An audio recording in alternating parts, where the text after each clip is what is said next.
Who moved my cheese? The story. Once, long ago in a land far away, there lived 4 little characters who ran through a maze looking for cheese to nourish them and make them happy.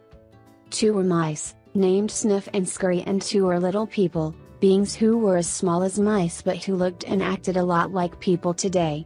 Their names were Hem and Haw. Due to their small size, it would be easy not to notice what the 4 of them were doing. But if you looked closely enough, you could discover the most amazing things. Every day the mice and the little people spent time in the maze looking for their own special cheese. The mice, Sniff and Scurry, possessing simple brains and good instincts, searched for the hard nibbling cheese they liked, as mice often do. The 2 little people, Hem and Haw, used their complex brains, filled with many beliefs and emotions, to search for a very different kind of cheese, with a capital C, which they believed would make them feel happy and successful. As different as the mice and little people were, they shared something in common. Every morning, they each put on their jogging suits and running shoes, left their little homes, and raced out into the maze looking for their favorite cheese. The maze was a labyrinth of corridors and chambers, some containing delicious cheese. But there were also dark corners and blind alleys leading nowhere. It was an easy place for anyone to get lost. However, for those who found their way, the maze held secrets that let them enjoy a better life. The mice, Sniff and Scurry, used the simple trial-and-error method of finding cheese. They ran down one corridor, and if it proved empty, they turned and ran down another. They remembered the corridors that held no cheese and quickly went into new areas.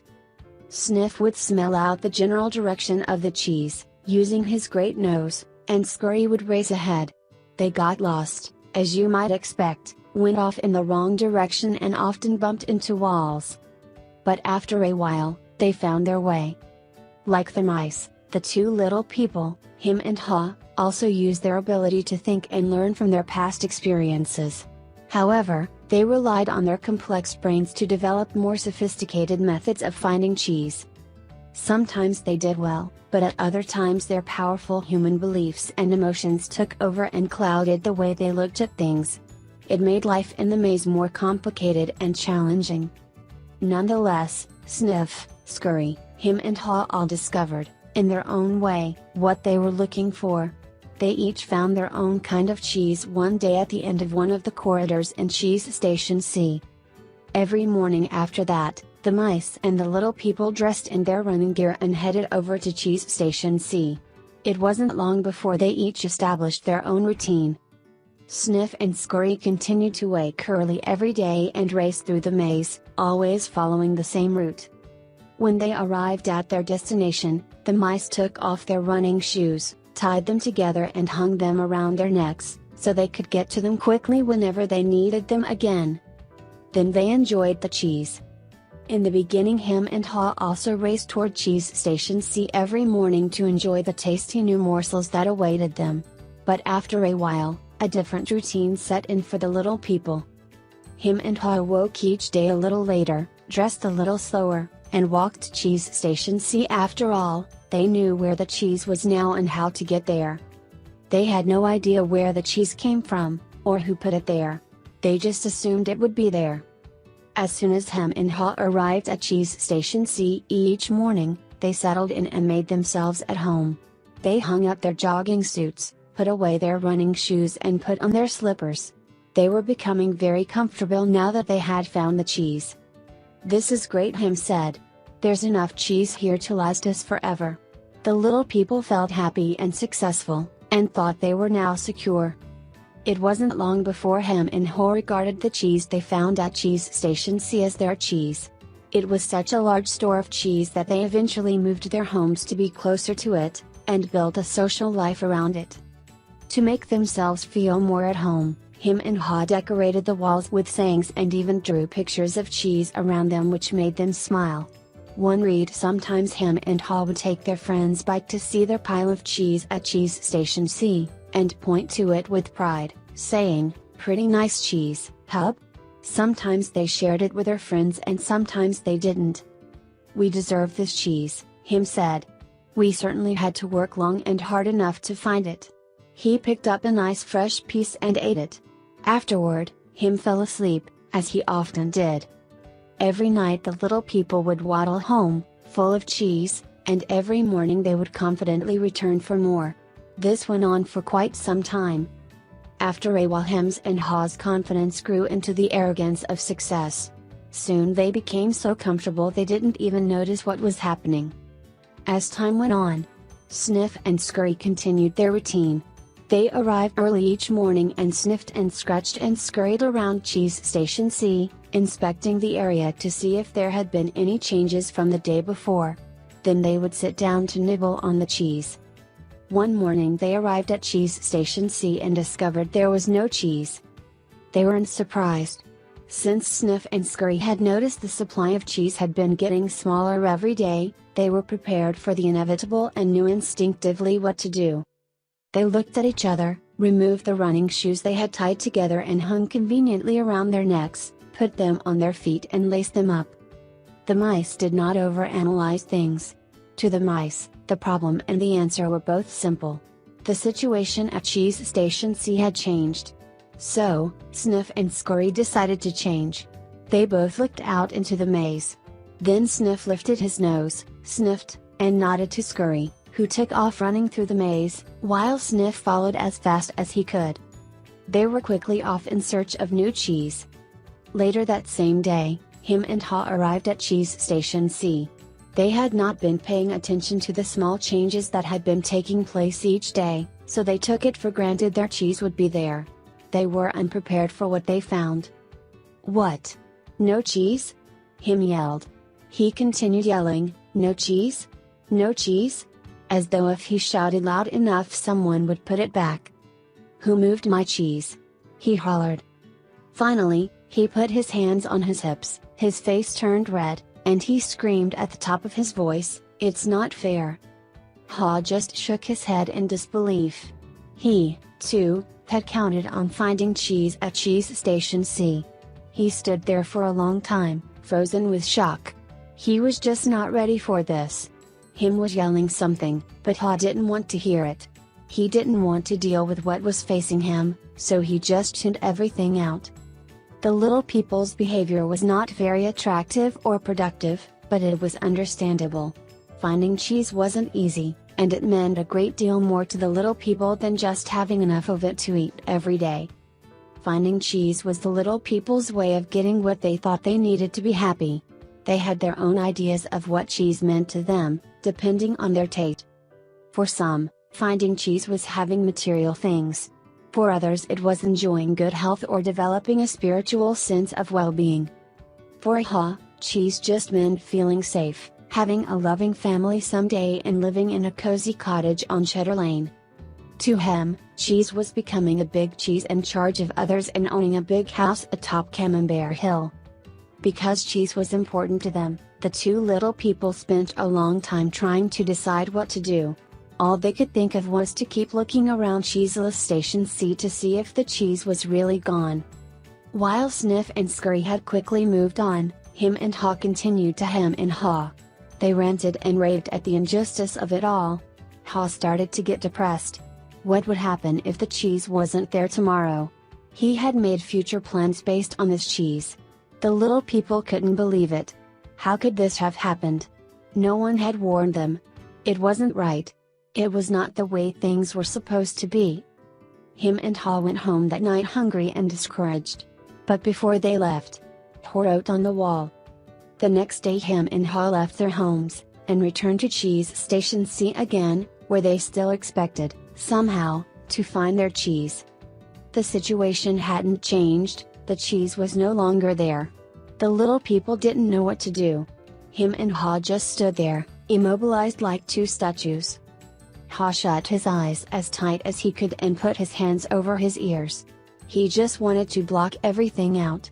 He didn't want to know the cheese supply had gradually been getting smaller. He believed it had been moved all of a sudden. Hem analyzed the situation over and eventually his complicated brain with its huge belief system took hold. "Why did they do this to me?" he demanded. "What's really going on here?" Finally, Haw opened his eyes, looked around and said, "By the way, Where are Sniff and Scurry? Do you think they know something we don't? Him scoffed, what would they know? Him continued, they're just mice. They just respond to what happens. We're little people. We're smarter than mice.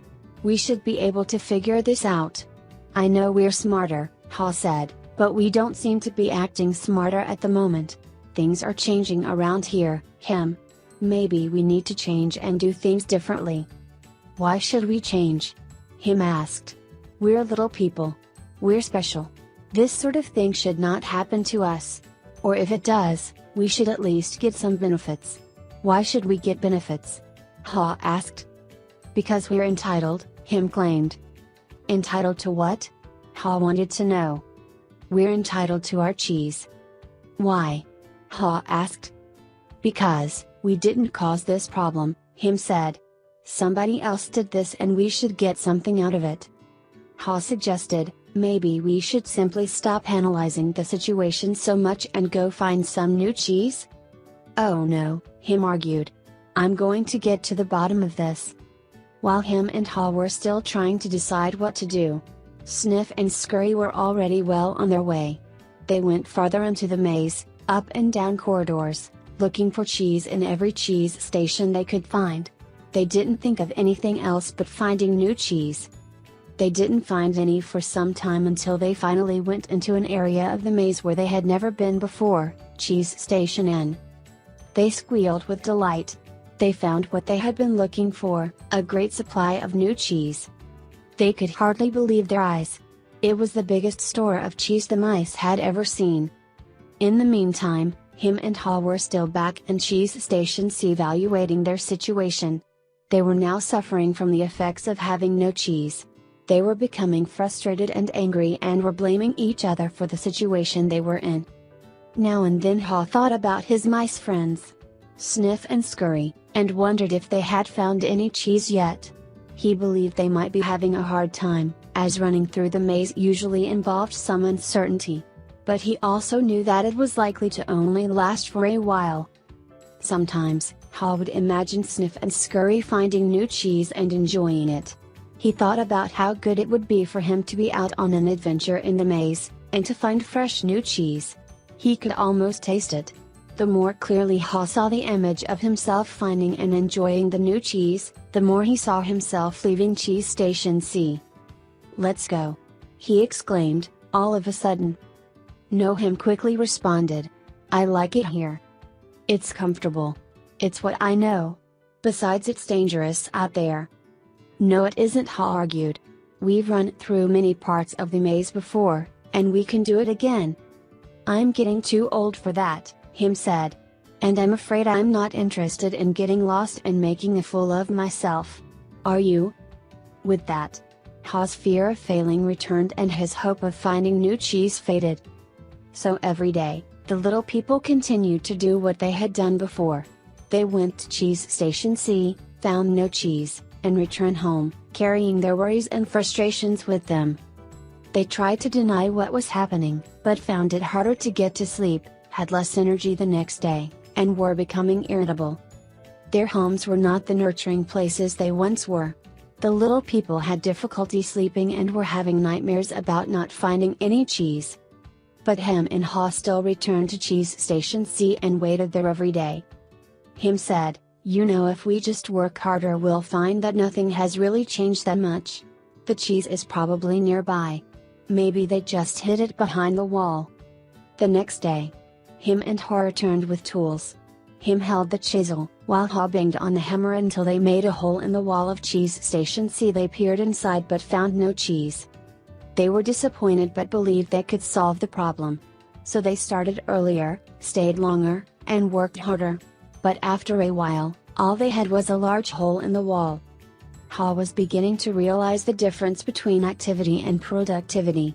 Maybe, Him said, we should just sit here and see what happens. Sooner or later they have to put the cheese back. Ha wanted to believe that. So each day he went home to rest and returned reluctantly with Him to Cheese Station C, but cheese never reappeared. By now the little people were growing weak from hunger and stress. Ha was getting tired of just waiting for their situation to improve. He began to see that the longer they stayed in their cheeseless situation, the worse off they would be. Haw knew they were losing their edge. Finally, one day Haw began laughing at himself. Haw, look at us. We keep doing the same things over and over again and wonder why things don't get better. If this wasn't so ridiculous, it would be even funnier. Haw did not like the idea of having to run through the maze again, because he knew he would get lost and have no idea where he would find any cheese. But he had to laugh at his folly when he saw what his fear was doing to him. He asked him, "Where did we put our running shoes?" It took a long time to find them because they had put everything away when they found their cheese at Cheese Station C, thinking they wouldn't be needing them anymore. As Him saw his friend getting into his running gear, he said, "You're not really going out into the maze again, are you? Why don't you just wait here with me until they put the cheese back?" "Because, you just don't get it," Haw said. "I didn't want to see it either, but now I realize they're never going to put yesterday's cheese back. It's time to find new cheese." Him argued, "But what if there is no cheese out there? Or even if there is, what if you don't find it?" "I don't know," Haw said. He had asked himself those same questions too many times and felt the fears again that kept him where he was. He asked himself, "Where am I more likely to find cheese, here or in the maze?" He painted a picture in his mind. He saw himself venturing out into the maze with a smile on his face. While this picture surprised him, it made him feel good. He saw himself getting lost now and then in the maze, but felt confident he would eventually find new cheese out there and all the good things that came with it. He gathered his courage. Then he used his imagination to paint the most believable picture he could. With the most realistic details, of him finding and enjoying the taste of new cheese. He saw himself eating Swiss cheese with holes in it, bright orange cheddar and American cheeses, Italian mozzarella and wonderfully soft French camembert cheese, and... Then he heard him say something and realized they were still at Cheese Station C. Haw said, "Sometimes, things change and they are never the same again. This looks like one of those times. That's life. Life moves on. And so should we." Haw looked at his emaciated companion and tried to talk sense to him, but Him's fear had turned into anger and he wouldn't listen. Haw didn't mean to be rude to his friend, but he had to laugh at how silly they both looked. As Haw prepared to leave, he started to feel more alive, knowing that he was finally able to laugh at himself, let go and move on. Haw laughed and announced, "It's maze time." Him didn't laugh and he didn't respond. Haw picked up a small, sharp rock and wrote a serious thought on the wall for him to think about. As was his custom, Haw even drew a picture of cheese around it, hoping it would help him to smile, lighten up, and go after the new cheese. But Him didn't want to see it. It read, then, Haw stuck his head out and peered anxiously into the maze. He thought about how he'd gotten himself into this cheeseless situation. He had believed that there may not be any cheese in the maze, or he may not find it. Such fearful beliefs were immobilizing and killing him. Haw smiled. He knew Him was wondering, "Who moved my cheese?" But Haw was wondering, why didn't I get up and move with the cheese, sooner? As he started out into the maze, Haw looked back to where he had come from and felt its comfort. He could feel himself being drawn back into familiar territory, even though he hadn't found cheese here for some time. Haw became more anxious and wondered if he really wanted to go out into the maze. He wrote a saying on the wall ahead of him and stared at it for some time. He thought about it. He knew sometimes some fear can be good. When you are afraid things are going to get worse if you don't do something, it can prompt you into action. But it is not good when you are so afraid that it keeps you from doing anything. He looked to his right, to the part of the maze where he had never been, and felt the fear. Then, he took a deep breath, turned right into the maze, and jogged slowly, into the unknown. As he tried to find his way, Haw worried, at first, that he might have waited too long in Cheese Station C. He hadn't had any cheese for so long that he was now weak. It took him longer and it was more painful than usual to get through the maze. He decided that if he ever got the chance again, he would get out of his comfort zone and adapt to change sooner. It would make things easier. Then, Haw smiled a weak smile as he thought, better late than never. During the next several days, Haw found a little cheese here and there, but nothing that lasted very long.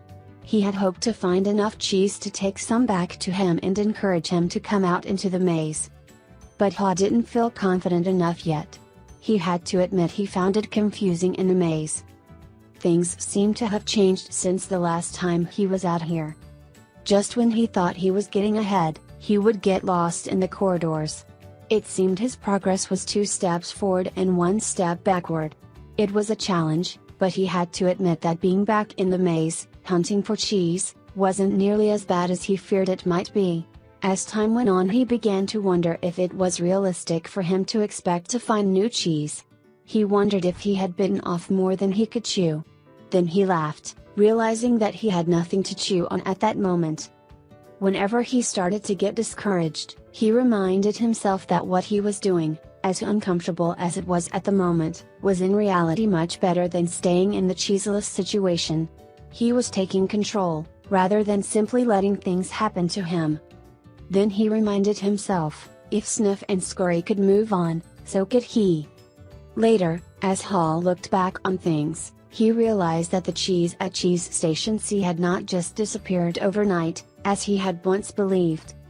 The amount of cheese that had been there toward the end had been getting smaller, and what was left had grown old. It didn't taste as good. Mold may even have begun to grow on the old cheese, although he hadn't noticed it. He had to admit, however, that if he had wanted to, he probably could have seen what was coming. But he didn't. Haw now realized that the change probably would not have taken him by surprise if he had been watching what was happening all along and if he had anticipated change. Maybe that's what Sniff and Scurry had been doing. He decided he would stay more alert from now on. He would expect change to happen and look for it. He would trust his basic instincts to sense when change was going to occur and be ready to adapt to it. He stopped for a rest and wrote on the wall of the maze. Sometime later, after not finding cheese for what seemed like a long time, Haw finally came across a huge cheese station, which looked promising. When he went inside, however, he was most disappointed to discover that the cheese station was empty. This empty feeling has happened to me too often, he thought. He felt like giving up. Haw was losing his physical strength. He knew he was lost and was afraid he would not survive.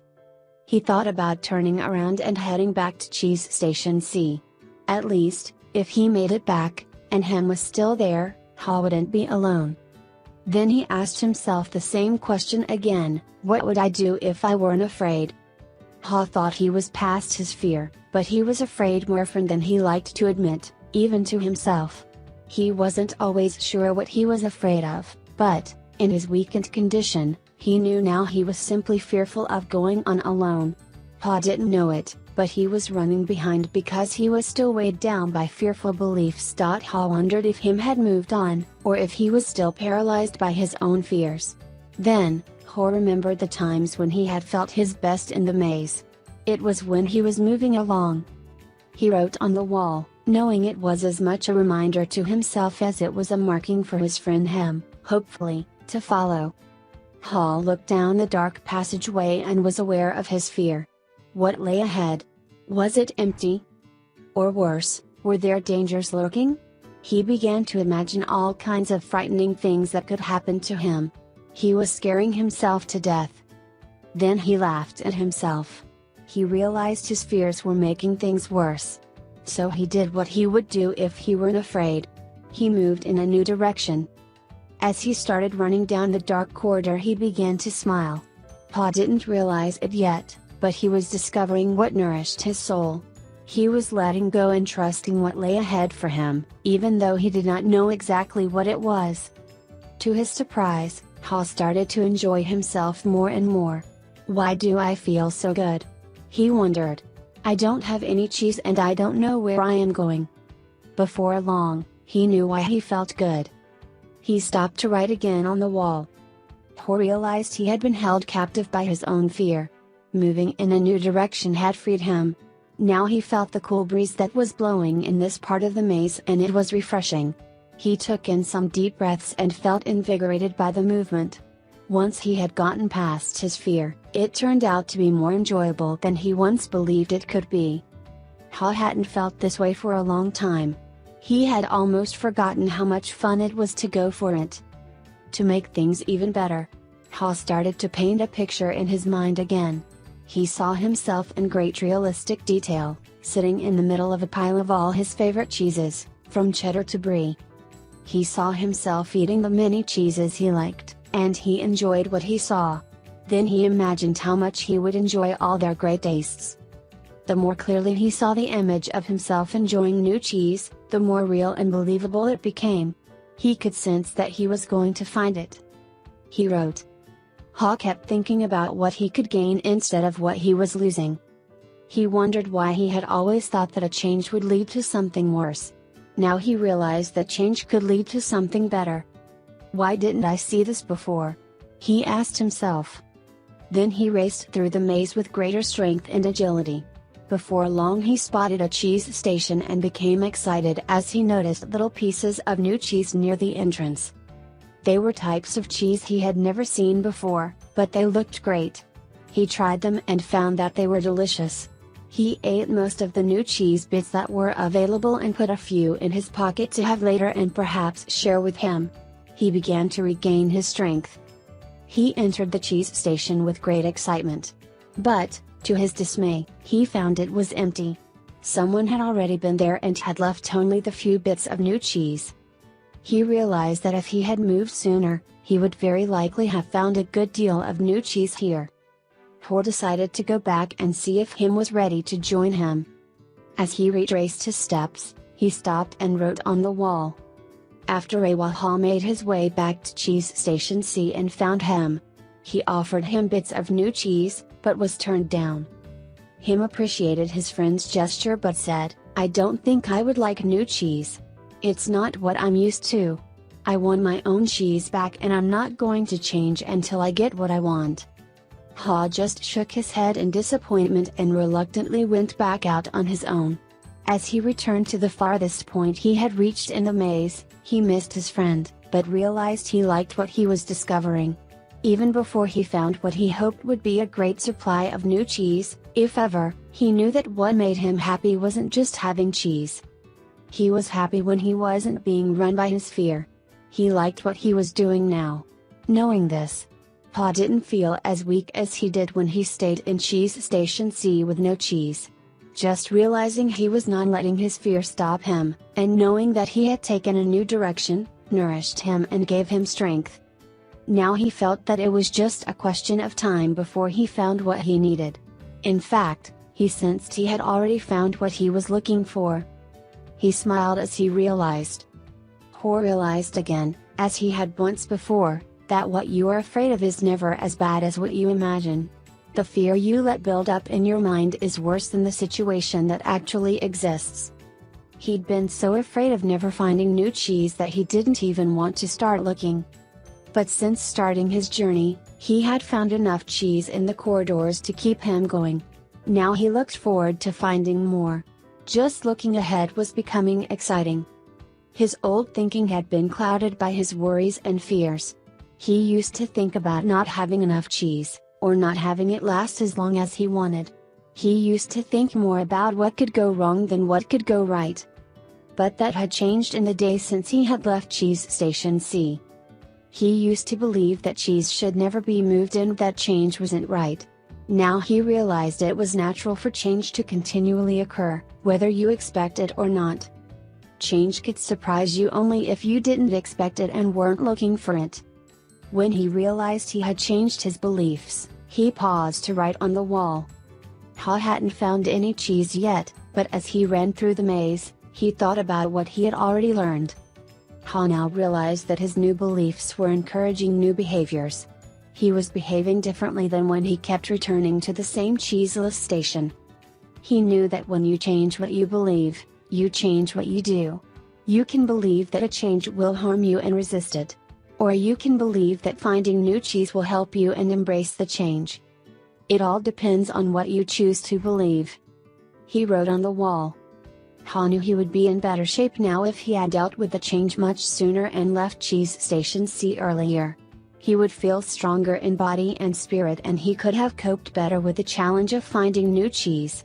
In fact, he probably would have found it by now if he had expected change, rather than wasting time denying that the change had already taken place.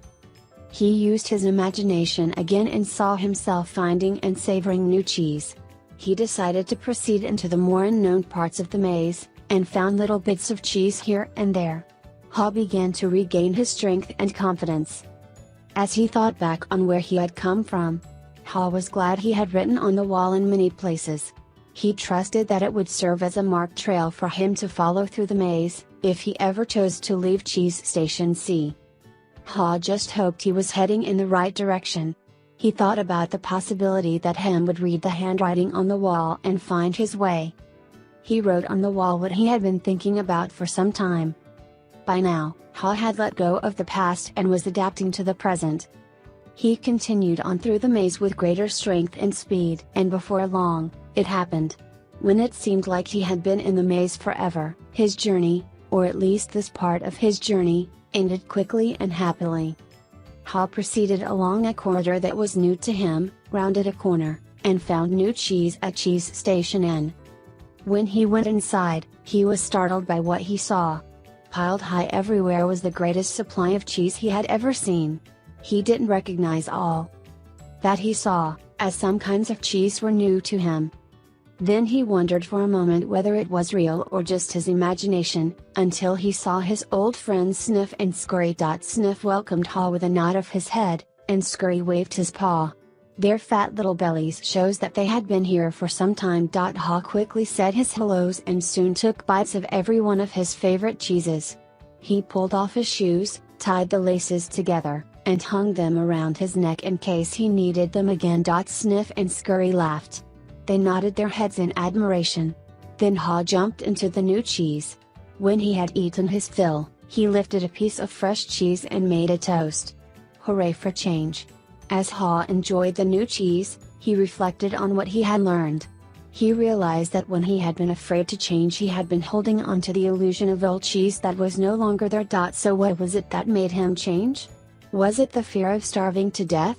Ha smiled as he thought it certainly helped. Then he laughed and realized that he had started to change as soon as he had learned to laugh at himself and at what he had been doing wrong. He realized the fastest way to change is to laugh at your own folly, then you can let go and quickly move on. He knew he had learned something useful about moving on from his mice friends, Sniff and Scurry. They kept life simple. They didn't overanalyze or overcomplicate things. When the situation changed and the cheese had been moved, they changed and moved with the cheese. He would remember that. Ha had also used his wonderful brain to do what little people do better than mice. He envisioned himself, in realistic detail, finding something better, much better. He reflected on the mistakes he had made in the past and used them to plan for his future. He knew that you can learn to deal with change. You could be more aware of the need to keep things simple, be flexible, and move quickly. You did not need to overcomplicate matters or confuse yourself with fearful beliefs. You could notice when the little changes began so that you would be better prepared for the big change that might be coming. He knew he needed to adapt faster, for if you do not adapt in time, you might as well not adapt at all. He had to admit that the biggest inhibitor to change lies within yourself, and that nothing gets better until you change. Perhaps most importantly, he realized that there is always new cheese out there whether you recognize it at the time, or not. And that you are rewarded with it when you go past your fear and enjoy the adventure. He knew some fear should be respected, as it can keep you out of real danger. But he realized most of his fears were irrational and had kept him from changing when he needed to. He didn't like it at the time, but he knew that the change had turned out to be a blessing in disguise as it led him to find better cheese. He had even found a better part of himself. As Ha recalled what he had learned, he thought about his friend Hem. He wondered if Hem had read any of the sayings Ha had written on the wall at Cheese Station C and throughout the maze. Had Hem ever decided to let go and move on? Had he ever entered the maze and discovered what could make his life better? Or was Hem still hemmed in because he would not change? Ha thought about going back again to Cheese Station C to see if he could find him, assuming that Ha could find his way back there. If he found him, he thought he might be able to show him how to get out of his predicament. But Ha realized that he had already tried to get his friend to change. Him had to find his own way, beyond his comforts and past his fears. No one else could do it for him, or talk him into it. He somehow had to see the advantage of changing himself. Ha knew he had left a trail for him in that he could find his way, if he could just read the handwriting on the wall. He went over and wrote down a summary of what he had learned on the largest wall of Cheese Station N. He drew a large piece of cheese around all the insights he had become aware of, and smiled as he looked at what he had learned. Ha realized how far he had come since he had been with him in Cheese Station C, but knew it would be easy for him to slip back if he got too comfortable. So, each day he inspected Cheese Station N to see what the condition of his cheese was. He was going to do whatever he could to avoid being surprised by unexpected change. While Ha still had a great supply of cheese, he often went out into the maze and explored new areas to stay in touch with what was happening around him. He knew it was safer to be aware of his real choices than to isolate himself in his comfort zone. Then, Ha heard what he thought was the sound of movement out in the maze.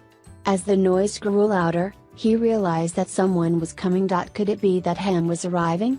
Was he about to turn the corner? Ha said a little prayer and hoped, as he had many times before, that maybe, at last, his friend was finally able to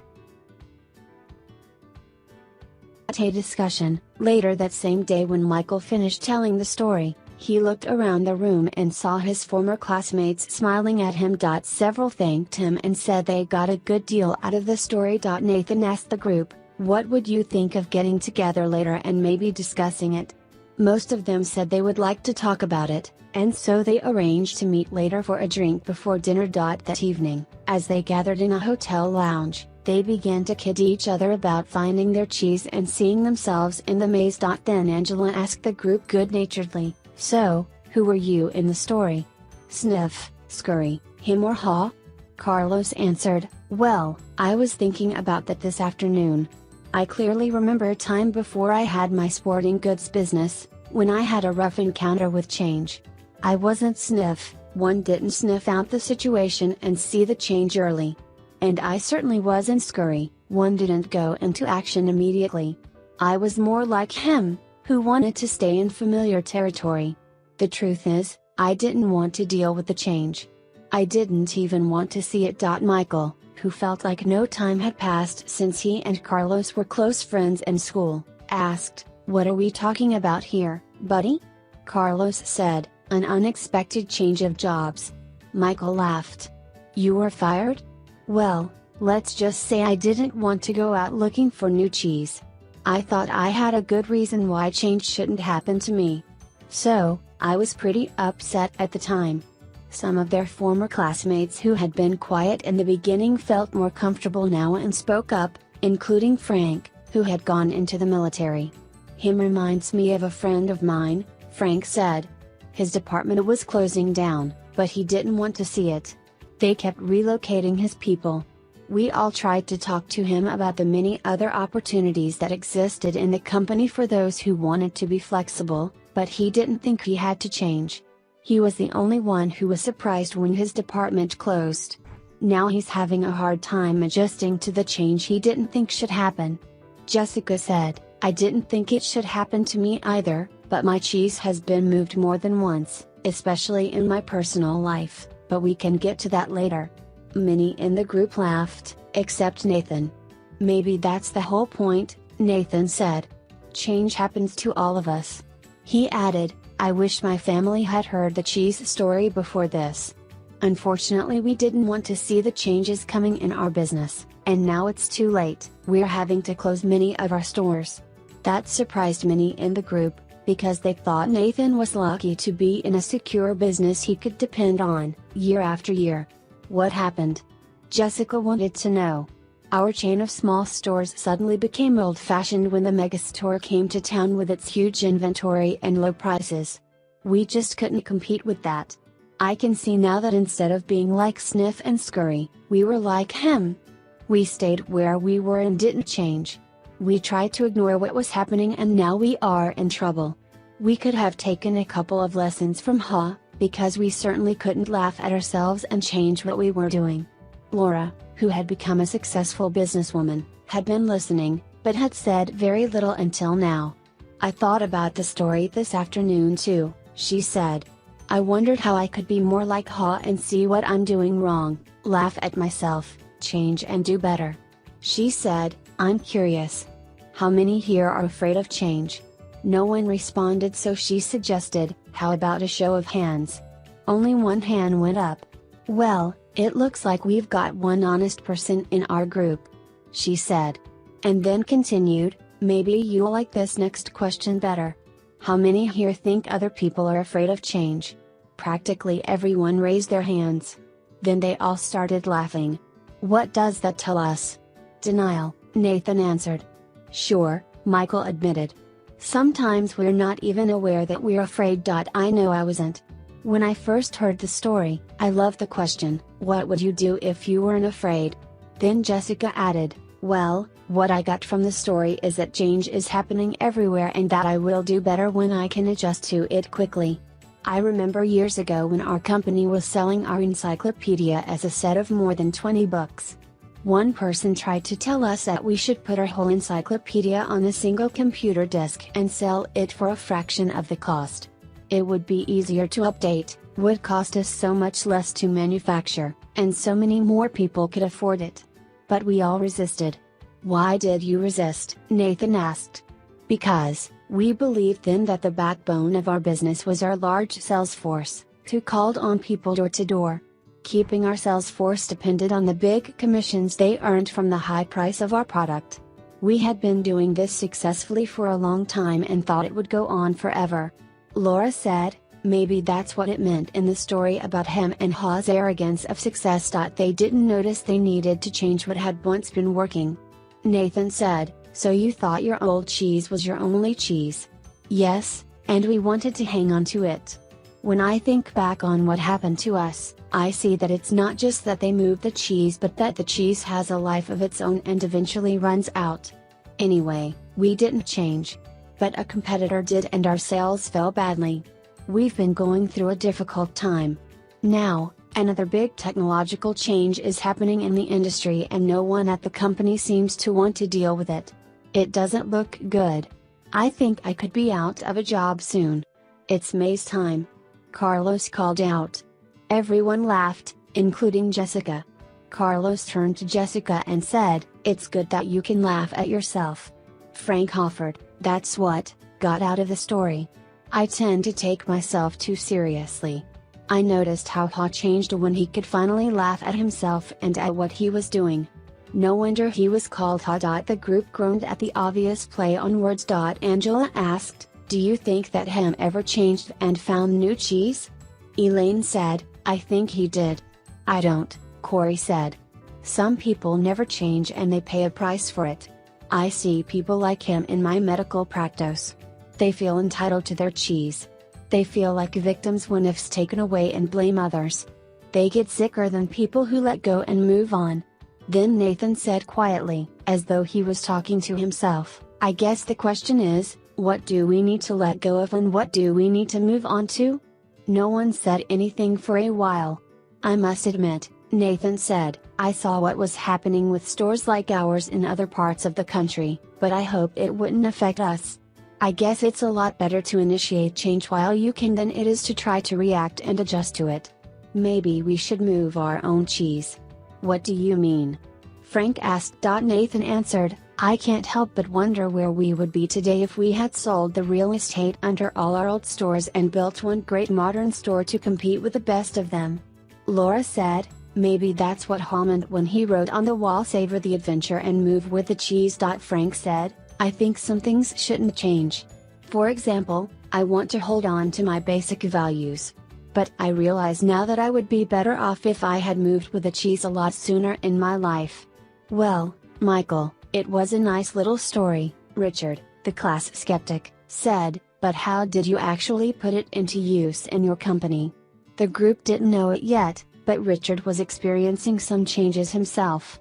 Recently separated from his wife, he was now trying to balance his career with raising his teenagers. Michael replied, "You know, I thought my job was just to manage the daily problems as they came up, when what I should have been doing was looking ahead and paying attention to where we were going. And boy did I manage those problems, 24 hours a day. I wasn't a lot of fun to be around. I was in a rat race, and I couldn't get out." Laura said, "So you were managing when you needed to be leading." "Exactly," Michael said. "Then when I heard the story of Who Moved My Cheese? I realized my job was to paint a picture of new cheese that we would all want to pursue, so we could enjoy changing and succeeding, whether it was at work or in life." Nathan asked, "What did you do at work?" "Well, when I asked people in our company who they were in the story, I saw we had every one of the 4 characters in our organization. I came to see that the Sniffs, Scurries, Hims and Haws each needed to be treated differently. Our Sniffs could sniff out changes in the marketplace, so they helped us update our corporate vision. They were encouraged to identify how the changes could result in new products and services our customers would want. The Sniffs loved it and told us they enjoyed working in a place that recognized change and adapted in time. Our Scurries liked to get things done, so they were encouraged to take actions based on the new corporate vision. They just needed to be monitored so they didn't scurry off in the wrong direction. They were then rewarded for actions that brought us new cheese. They liked working in a company that valued action and results." "What about the Hims and Haws?" Angela asked. "Unfortunately, the Hims were the anchors that slowed us down," Michael answered. "They were either too comfortable or too afraid to change. Some of our Hims changed only when they saw the sensible vision we painted that shows them how changing would work to their advantage.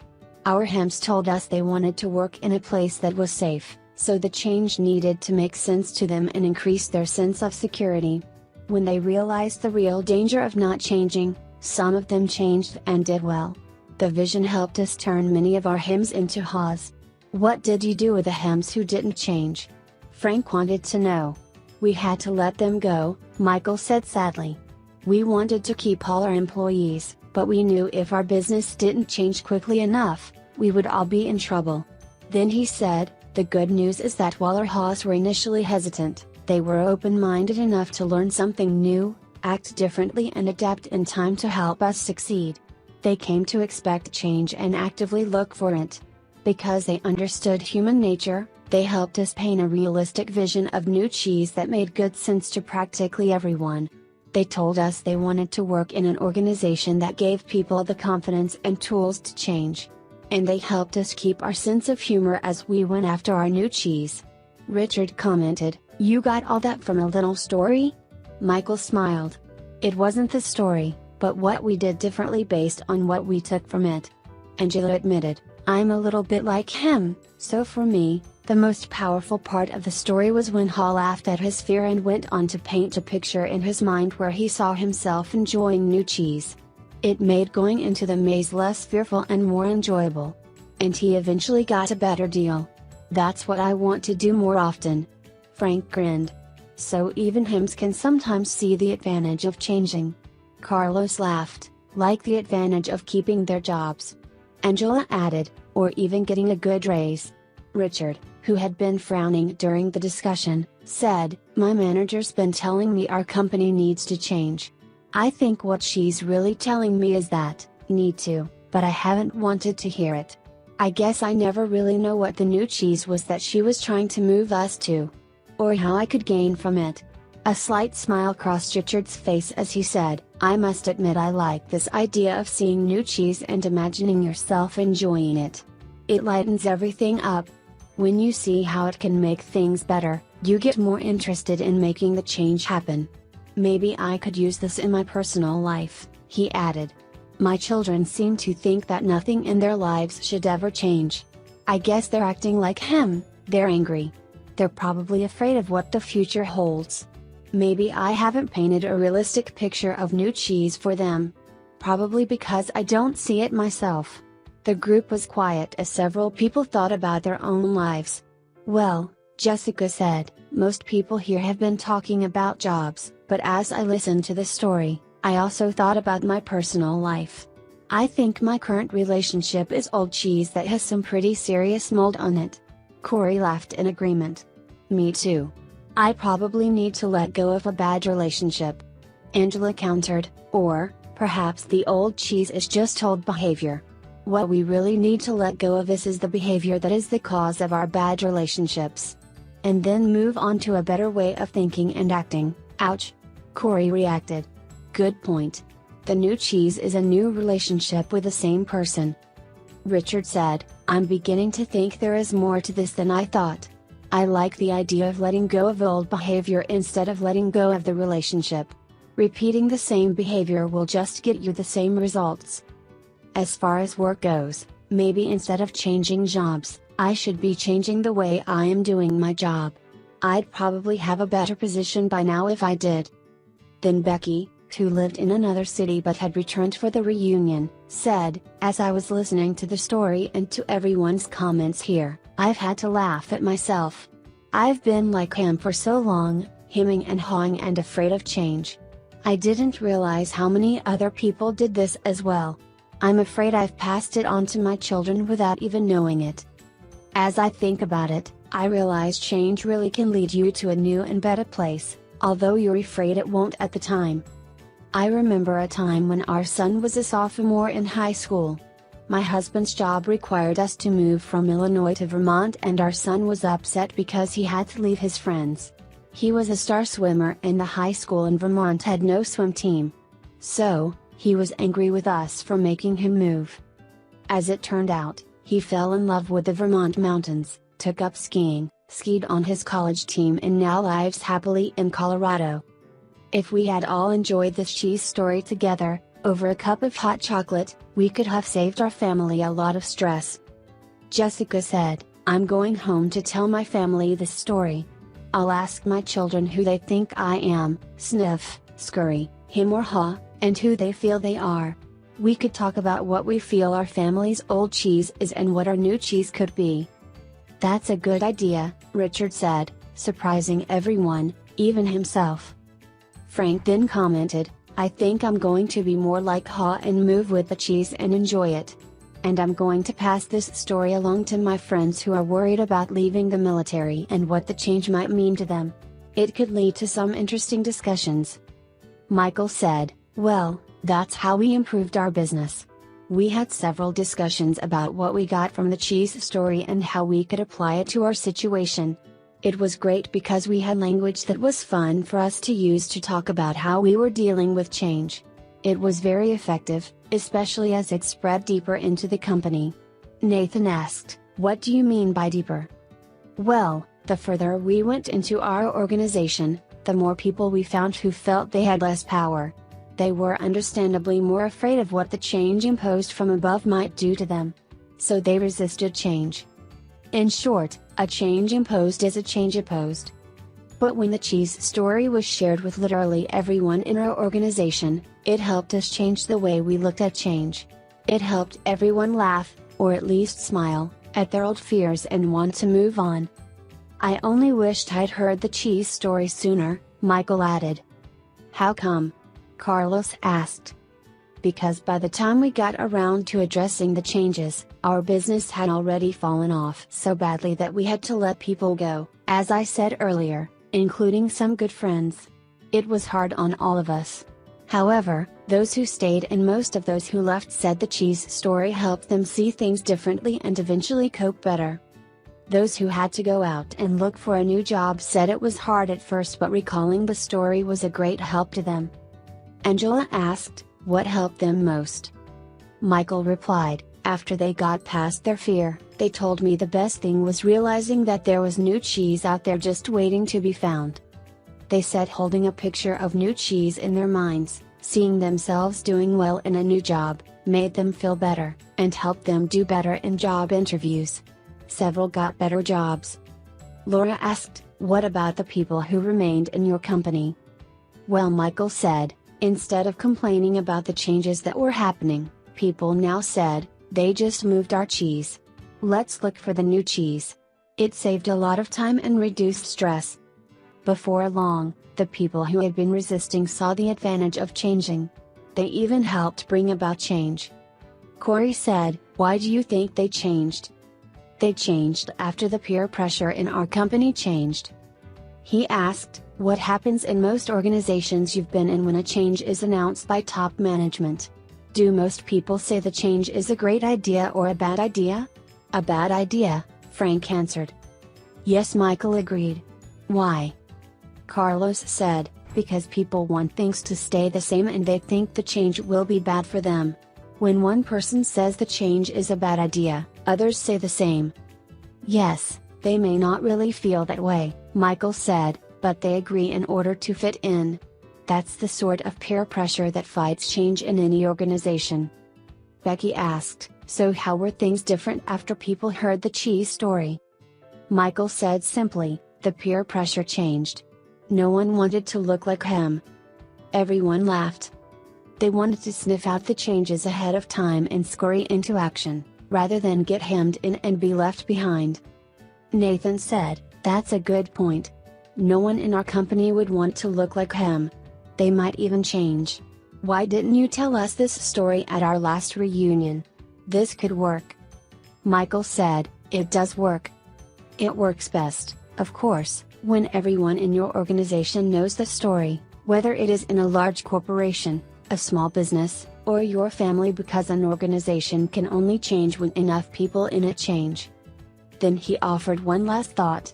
"When we saw how well it worked for us, we passed the story along to people we wanted to do business with, knowing they were also dealing with change.